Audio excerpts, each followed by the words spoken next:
आज बायोलॉजी बाबा के साथ हम पढ़ेंगे आपके सिलेबस का एक इम्पोर्टेंट चैप्टर जिसका नाम है reaching the age of adolescence. Chapter start करने से पहले हम उसके बारे में थोड़ा सा डिस्कस कर लेंगे कि व्हाट इज एडोलेसेंस। एडोलेसेंस को अगर सिंपल लैंग्वेज में समझने जाए तो ये एक फेज है लाइफ का जिसमें हम बड़े हो रहे हैं, जिसमें हम कैपेबल हो रहे हैं, हम मैच्योर हो रहे हैं। And after the completion of adolescence phase the individual boy or girl are capable of being doing reproduction or being producing a new offspring or like themselves। और हमें पता है कि रिप्रोडक्शन क्या है। रिप्रोडक्शन एक लिविंग ऑर्गेनिज्म का खुद का एक यूनिक, स्पेसिफिक और आइडेंटिफाइड कैरेक्टर है।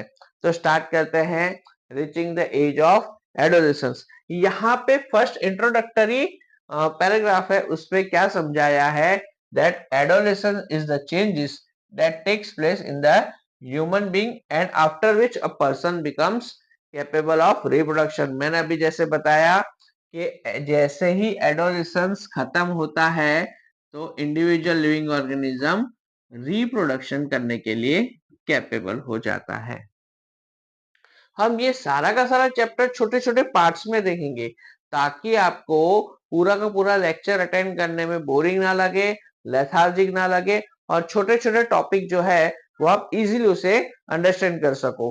तो पहला हम टॉपिक लेंगे एडोलेसेंस एंड प्यूबर्टी। मजे की बात यह है कि दो फनी कैरेक्टर्स इसमें होते हैं, बूजो एंड पहली, जो कॉन्स्टेंटली ये चैप्टर में इंटरेक्ट कर रहे होते हैं और इस चैप्टर को इंटरेस्टिंग बनाते हैं ताकि आप हर एक फंडा, हर एक डेफिनेशन, हर एक कंसेप्ट इजीली समझ सको। तो फर्स्ट जो है adolescence and puberty.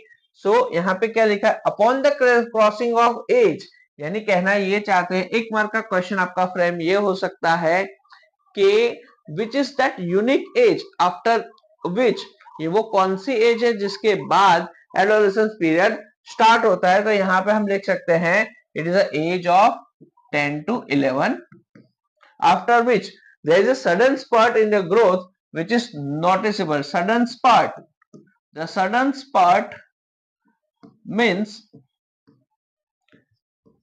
sudden increase या तो नोटिसेबल कैरेक्टर जिसमें सेकेंडरी सेक्सुअल कैरेक्टर्स आपके बॉडी में देखने मिलते हैं। So the changes takes place in the body are a part of growing up. कहते हैं ना कि बच्चे बड़े हो जा रहे हैं। They indicate that you are no longer a child but on the way to becoming an adult। यहाँ पे क्या है, on the way। अब बच्चे भी नहीं हो और बड़े भी नहीं हो, आप बड़े होने वाले हो and that is the beginning of the reproductive age. और यहाँ पे वो फेज को कहते हैं हम एडोलेसेंस फेज। सो पहले is thinking that is it not a strange period of life whether when you are neither a child or not an adult। I would whether this period between childhood and adulthood had a special name and that special name is known as adolescence। यहाँ पे आपके text book में आपको ये definition underline करनी है। मैंने भी यहाँ पे क्या किया है, यहाँ पे अंडरलाइन किया है। देखो कि what is adolescence? It is a natural process and the period of life when the body undergoes changes leading to reproductive maturity and is called adolescence। तो यहाँ पे लीडिंग टू रिप्रोडक्टिव मैच्योरिटी यानी वो जो कैरेक्टर्स जो develop होते हैं उससे हम कहेंगे सेक्सुअली सेकेंडरी कैरेक्टर्स। यहाँ पे हम उसको लिखते हैं secondary sexual characters. It is a keyword for us.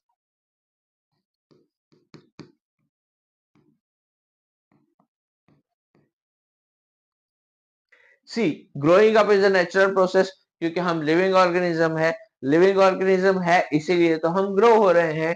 But the period of life when body undergoes changes leading to maturity is called adolescence and adolescence begins around the age of 11 and lasts up to 18 or 19।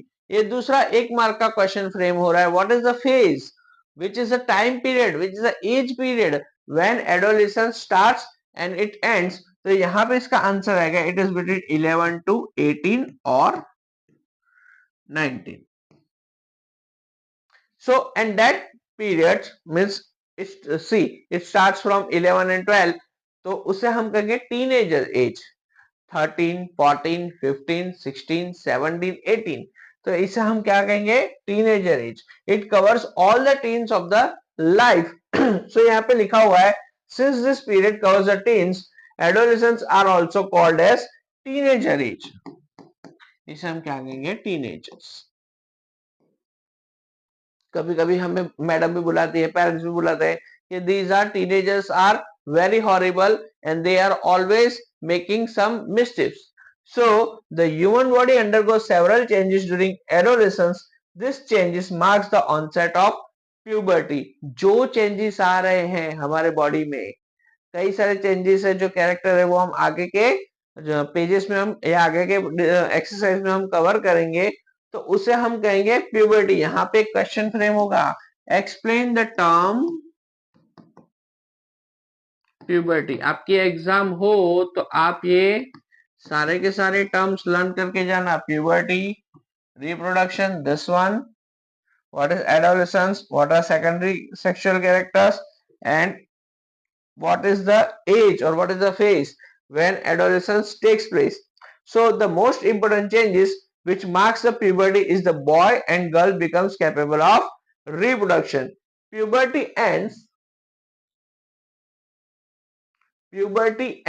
when an adolescent reaches the reproductive maturity. यानी हम कह सकते हैं the climax or ending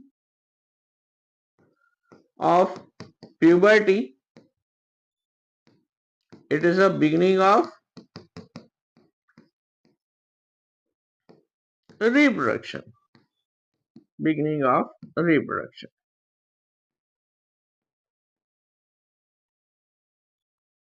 So this is all about the first exercise or first theory, that is 7.1 of the chapter. And if you want to continue, अगर आपको लगा है कि ये लेक्चर्स आपके रिवीजन के लिए, आपके एग्जाम के लिए, आपके समझने के लिए, कंसेप्ट क्लियर करने के लिए आपको ये इंपॉर्टेंट रहेंगे, तो हमारे साथ बायोलॉजी बाबा के साथ जुड़े रहिए. हमारे चैनल को सब्सक्राइब कीजिए ताकि नेक्स्ट लेक्चर यानी 7.2 भी आपको पता चले. हम साथ रहेंगे.